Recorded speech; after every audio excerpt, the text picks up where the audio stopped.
thermal sound waves. It's thermal sound waves, a natural alternative to fast food radio. Yeah. We here, C.Truth, Kev Lawrence. Right about now, it's with great honor that we welcome this gentleman on our program who is part of Hip Hop 50. He was one of the people that was there in the early stages.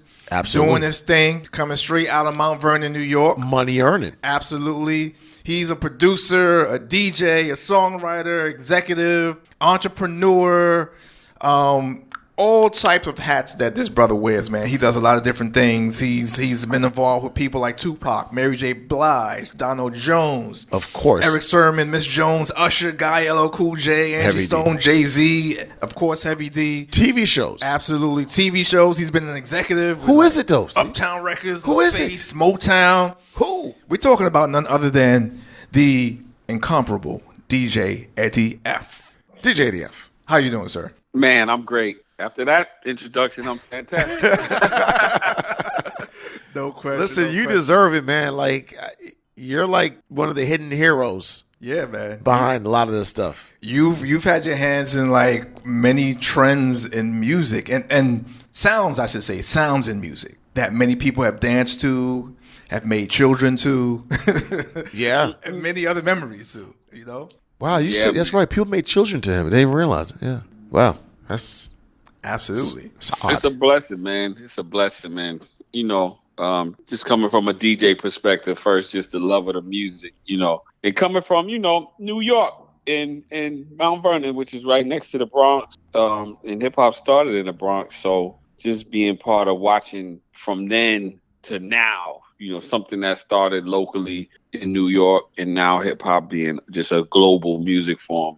That in itself is just incredible. You know, you mentioned that hip hop started in the Bronx. Hip hop started in New York and just all over. However, Westchester, Mount Vernon has an intricate part in just the music scene, period. Mm-hmm. You know, not just music, just life, period. You had a lot of famous judges that came out of Mount Vernon. You had Felicia Rashad. Yep. Felicia Rashad. I mean, if you Which go is back, Mrs. Cosby. Right. And before that, you got Dick Clark. Yes. Which, you know. American Bandstand. And also the ball drop of New Year's Eve. Yeah. New Year's Eve and the Golden Globes was his production, too. He's from the Vernon. Shout out to the Vernon. Yep. Who else we got from the Vernon? Let's go down the list. Oh, man. Come on, let's do a Vernon roll call. People don't understand this. Man. Denzel Washington. That's right. Now, and Denzel Washington is very funny because Denzel Washington lived on a place called Mundy Lane. One side is the Bronx, and the backyard is like Mount Vernon, or vice versa. Yep. Yep. The shout to the 16 bus. If anybody knows about that 16 bus, it is. Yeah, that's the border. He was like, I'm both, which is cool. Shout out to Mount St. Michael, also too. And Exactly. Puff went to Mount St. Michael. Diddy went to Mount Now, St. Michael. hold on, Eddie F. Come on now, Eddie F. You causing problems already, Eddie F. So wait. You causing. He knows what he's doing right now. So wait, Puff ain't from Harlem then? Well, yeah, he's from Harlem too. Eddie F, stop. Nah. Eddie F, stop. Let me explain. You hear it? Anytime somebody says, let me explain, you know they got to formulate the story. You're going to get it right after I tell you. So, you know, you can have immediate family somewhere, and then you could also be raised somewhere else that's right nearby. So, you know, Harlem. He just laughed. Harlem and Mount Vernon ain't nothing but, 15 minutes away, depending on how you drive. DJ Eddie F, you are running around the bush. DJ Eddie F, stop. Puff, Sean Combs, Puff Daddy, now known as Diddy. Yeah. Whatever. He's from Mount Vernon. Claim him. Yeah, well, he's definitely from the Vernon, but let me say this. He never really came outside as a kid. Let me explain what I mean. I know he's from the Vernon. He came to parties in the Vernon. What's interesting is he went to school at Mount St. Michael, and from what I hear from my Bronx. man Tim Patterson, Step Tim Timmy. Dog, he used to stay with him in Mount Vernon. They grew up together, but I can't speak to the other part. Like, I don't know, like, his aunts you know, his mom. I don't know exactly where they were at, so I could never say that. No, no, no. I'm being real. Oh I'm no, being real. it's with respect. It's with respect. So I can't say he's not from Harlem because I don't know what family he might have had in Harlem, and he might have been bouncing back and forth. That's Got you. Okay. That's what I'm trying to say. Got so you. I'm never going to say.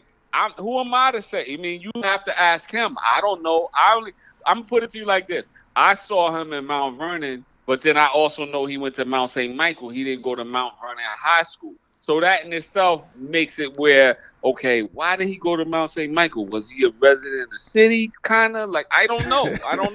I'm just being honest with you. No, we got you. We got you. So I give him that. I give him the Harlem Mount Vernon because, you know, Harlem and Mount Vernon got a lot of similarities. Harlem, Mount Vernon, and Queens are kind of like similar. Like Mount Vernon is a little bit of Harlem, a little bit of Queens. You know what I mean? It's like it has the flavor of both. So I can't say he don't have roots. We're gonna leave it. Let me break it down even a step further. Let me even break it down a step further. Let me go a step further. Yo, and this is real. And again, man, I don't want to be.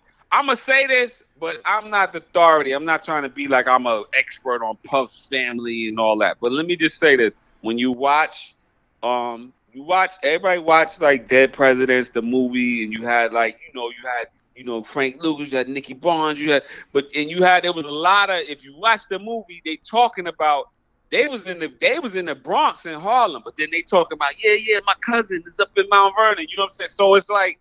It all was like a real tight circle, and I know absolutely. You know, I know Puff's dad used to run with that crew. Yeah. You know what I'm saying? Mm-hmm. So I don't know. You see what I'm saying? It's not far fetched to say he's from Mount Vernon and Harlem at the same time because you don't know, and we don't know. We don't know. Weekends, mom, was you with the dad? Like, was you with the aunt? Like, we don't know. So how? Shout out to co-parenting. We got you. Shout out to co-parenting, no doubt. Exactly. So yeah, man. So now that we cleared that up, yeah, exactly. We talk about hip hop. Let's move on. And this is facts. And I got this straight from Red Alert. And for those that don't know, I know a lot of people know Red Alert. Radio Red Alert and Red Alert, but not everybody knows Red Alert, the pioneer that was one of the original DJ crews with Bambaataa, Jazzy J, and Red Alert. They were like a crew, Zulu Nation crew. 40 years Red Alert radio.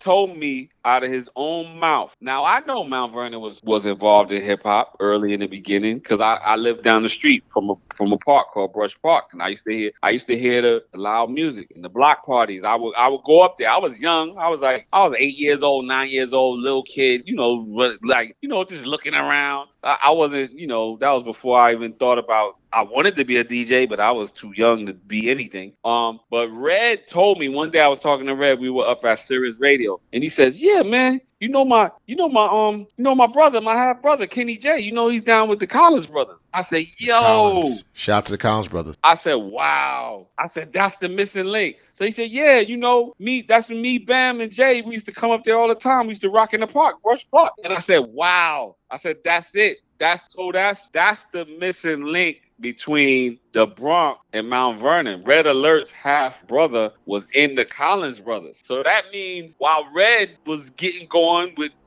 Bam and Jazzy J, his half brother was rocking at the same time in Mount Vernon. So, Red Alert told me this. So I'm like, ain't nobody more official than Red saying, yo, I was rolling with Bam and Jay, and my brother was in the Collins brothers, and we would come up there and we would rock with them in the park. I'm like, who else?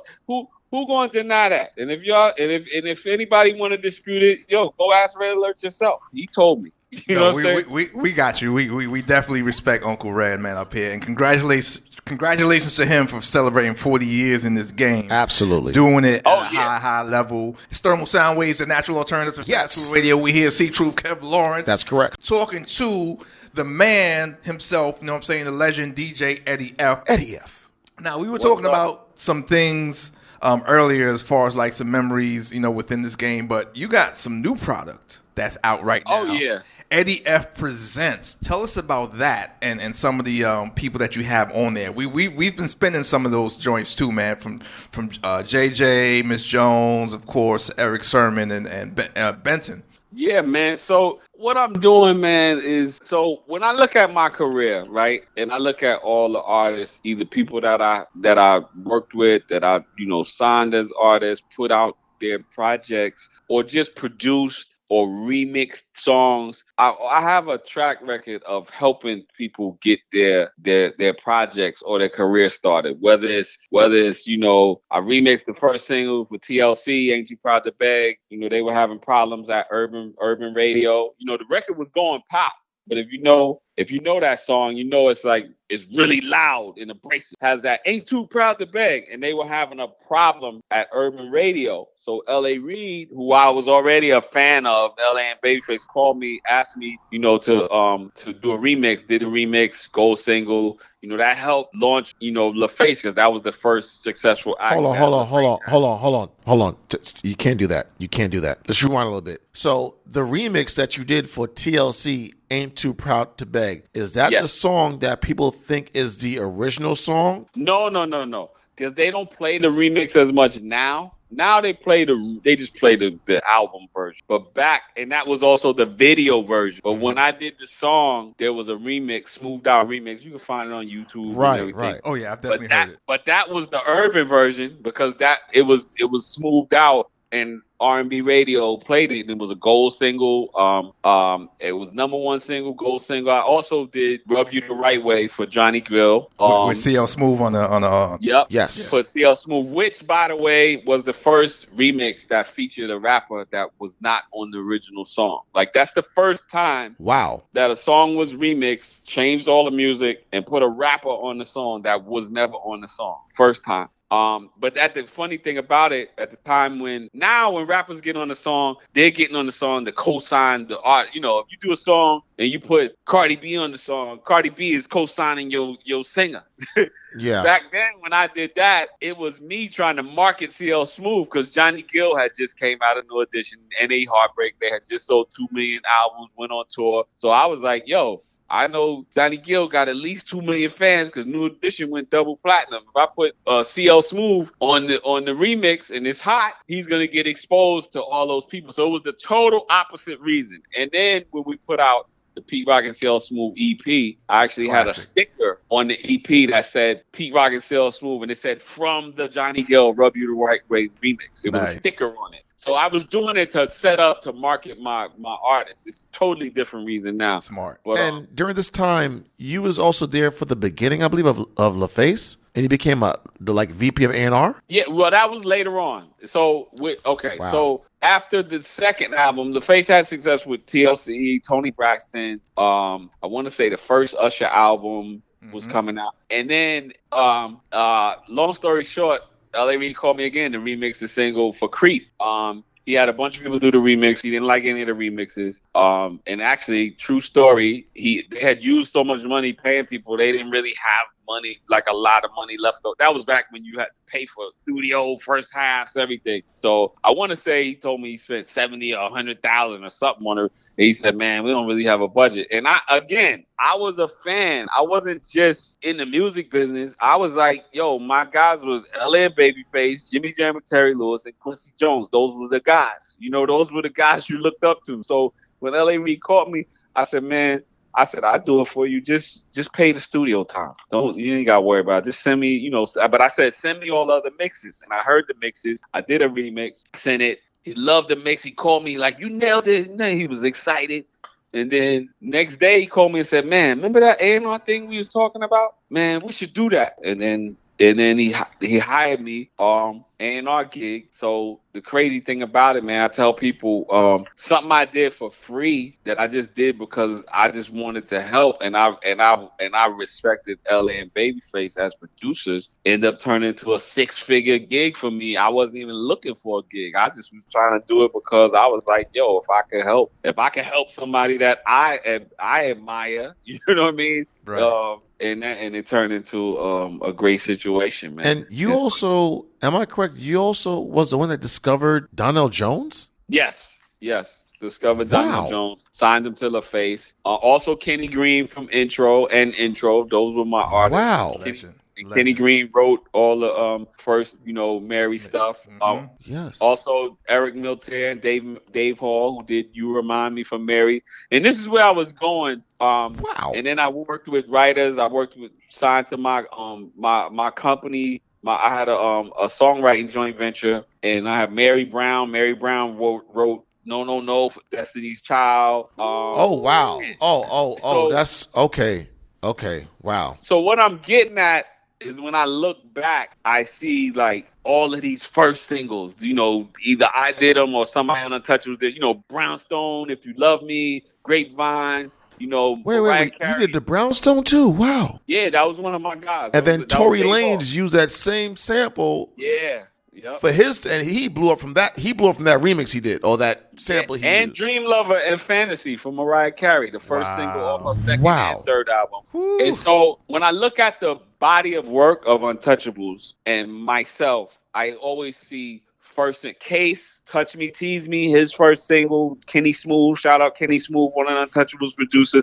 So I see first single, launch off your career, remix. So that brings me to where I am now with Eddie F Presents. I said, you know what? I have this history of always helping artists and partnering with them and starting off, like it's always like their first single or the thing that launches their career. So now, fast forward to today, you have a lot of artists out here that are trying to get noticed. But a lot of them are just making songs and just throwing them up out on, they throwing them up on the DSPs, and it's just out. So what I'm doing is I'm doing a hybrid. I'm picking artists that I like what they're doing. I'm collaborating with them, and then I'm featuring them on songs. And I'm saying, Eddie F Presents, featuring whoever the artist is. But then what I'm doing is I'm also promoting the songs. Like instead of just throwing it out there and see what happens and see what sticks, we're putting it out, and then I'm actually marketing it. I'm putting promotion behind it. I'm doing, social media promotion. I'm doing radio, mix show, play, things like that. So that the song at least and the artist gets a chance to be, at least they be visible. They get a shot at, you didn't just throw your song out there and hope somebody sees it. Like we're gonna make sure that people see it and hear it. And hopefully if it's great music, which that I try to pick great music and curate great songs, that hopefully if it's great music, people will like it and it'll help the person's career get started. And for me, as a body of work, if I could be involved in the next generation of just helping, the next 3, 5, 10, 20 artists get, their start, that's what I'm looking for out of it. And that's the Eddie F Presents platform. And I'm just looking for artists. I'm just looking for talented people. And it's no strings attached either. It's like, it's not like, you ain't signing with me. You're not locked down. It's not like, I got the option to do 100 albums. It's just a song. I think one of the guys that put me on to DJ Eddie F was Charlemagne. From the Bronx. The producer Charlemagne. He put me on to you back in the days, like 80s, 90s. He was the one that put me on to you. Wow. And y'all was only, because he's from the neighborhood, and I think it was only like a mile or 2 mile difference from where you guys was living at, the North Bronx, and then obviously Mount Vernon. But shout out to Charlemagne, not the other guy, the real Charlemagne, producer for Mary J. Blige. Y'all need to hook up. You guys need to hook up again. Yeah, you got it. You can't even say the real Charlemagne. What you got to say is you got to say like 90s Charlemagne or 80s Charlemagne. we're gonna get you guys hooked up because y'all need to be doing music again. These guys be having the same name, and man, it is funny, man. I appreciate both of them, man. I wouldn't want to call Charlemagne the God, the fake Charlemagne. He's still the real Charlemagne. With respect. He's the new Charlemagne. We're talking about all Charlemagne, the real Charlemagne. And you got the 80s Charlemagne. Yeah, we rocks with the 80s and the 90s Charlemagne. Yeah. We rocks with. I got you. Just to be clear. But we going to get you out on this because we running low on time. Given the Eddie F Presents and all the people that you've been involved with as far as like artists, and you've seen the superstar artists before they've been superstars. So in your mind, because DJs are A&Rs really. What makes a great artist? Them to have talent as a songwriter, and as a vocalist, sometimes as a performer, but not all the time. And I'm gonna tell you what I mean by that. And it's funny, man. One of the first people I had this conversation with, and this was in the '90s, was L.A. Reid. I told him, I said, I believe there's two type of art. There's Michael Jackson, the star, who's the singer, dynamic performer, dancer, incredible choreography, everything. But there's also Stevie Wonder, who's not doing any kind of dancing or anything. He's a star because he makes incredible songs and his vocal ability is incredible. They both stars, but it's two types, in my opinion. The guys that and to go on and say the same thing again. There's Alicia Keys and there's Beyonce. You know what I mean? They both superstars. It's just different. You're not looking for Alicia Keys to go and do all of. She might do a little bit of dancing, but really she's a musician. She's an amazing pianist, and her vocals are.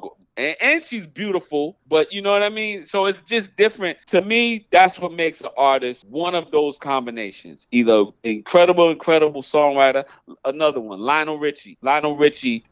He'll dance a little bit, but what makes him great? Incredible songs, amazing vocals. You know what I mean? And then you got the other artists that are just dynamic performers. You got the Ushers, you got the Chris Browns, you got and so I just love to work with talent, man.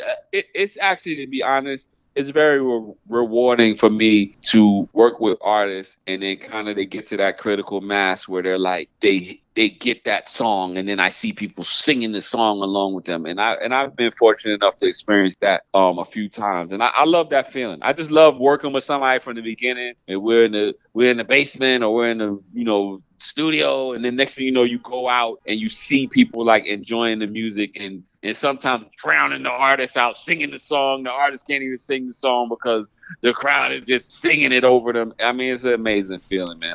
I love to be involved in it. And shout out to you, because a lot of people don't know that it was you behind the theme song of one of the greatest shows ever, In Living Color. Yeah. That spawned the careers of over a dozen people. Yes. And rest in power to Heavy D, of course. Heavy D and the Boys, legendary, all the time, every day. Yep.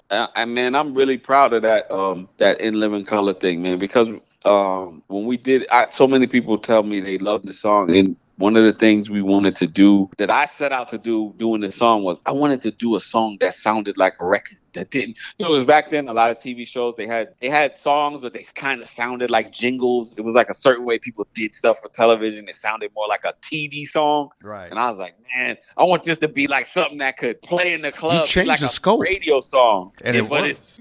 And now you know who's doing it? Who's doing it to the next level? Shout out, man. Shout out 50, man. All his theme songs are crazy. Yeah. That's because he came up watching shows crazy. that you did the score for, and you changed the whole scope of TV shows, music. Yep. You did because that. then people started making songs that sounded like songs. You know what I mean? Like Living Single. Like you could listen to what I was just saying, for example, with 50. Like some of them songs, man, some of them songs is playing the club. When the song comes on, you get hyped. The song is a banger. You know what I mean? Yes, indeed. Absolutely. Yeah. Well, listen, Eddie, man, we appreciate you taking time out, man, to come through and talk to us about what you got going on and, relive some history and all that. You know what I mean? We definitely appreciate it and appreciate you. And where can people get DJ Eddie F Presents and social medias, all that kind of stuff, your contacts? The best place is my Instagram.